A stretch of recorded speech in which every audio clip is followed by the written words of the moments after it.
Hello बच्चों, चलिए अब हम अपने प्रश्न को समझते हैं। हमें अभिकथन दिया है कि द्वितीयक जड़ तथा प्ररोह प्लेजियोट्रॉफिक होती हैं और हमें कारण दिया है कि प्लेजियोट्रॉफिक वे जड़ें होती हैं जो वर्टिकल अक्ष के 45 कोण पर विकसित होती हैं। तो पहले हम समझ लेते हैं कि हमारे प्रश्न की मुख्य अवधारणा क्या है। हमारे यहाँ पे मुख्य अवधारणा है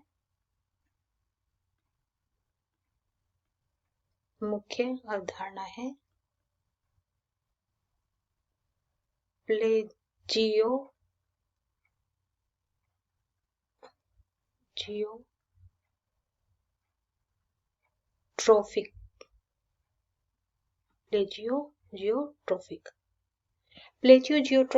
आखिर होता क्या है। देखिए, जब भी कोई भी एक जड़ या प्ररोह होती है तो वहां पर जो द्वितीयक जड़ें या फिर प्ररोह निकलती हैं वो इस मेन अक्ष के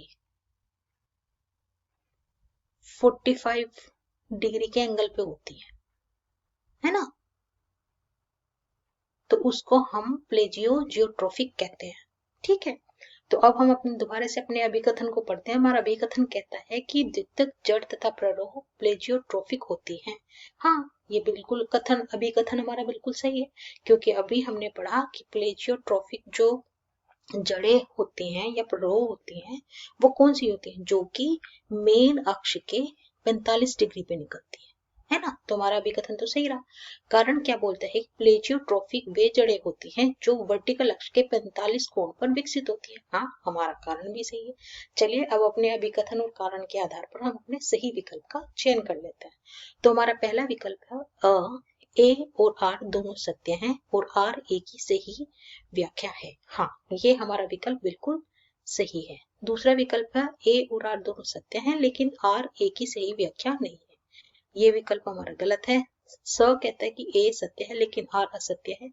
ये विकल्प हमारा गलत है। द कहता है कि ए असत्य है लेकिन आर सत्य है। ये विकल्प हमारा गलत है। ई कहता है कि ए और आर दोनों असत्य हैं। हमारा ये विकल्प भी गलत है। हमारा बिल्कुल सही उत्तर क्या है कि हमारा अभिकथन और कारण दोनों सत्य हैं और जो हमारा कारण है वह अभिकथन की सही व्याख्या करता है। और वो क्या है कि द्वितीयक जड़ तथा प्ररोह प्लेजियोट्रॉफिक होती हैं और प्लेजियोट्रॉफिक वे जड़ें होती हैं जो कि वर्टिकल अक्ष से 45 कोण पर विकसित होती हैं।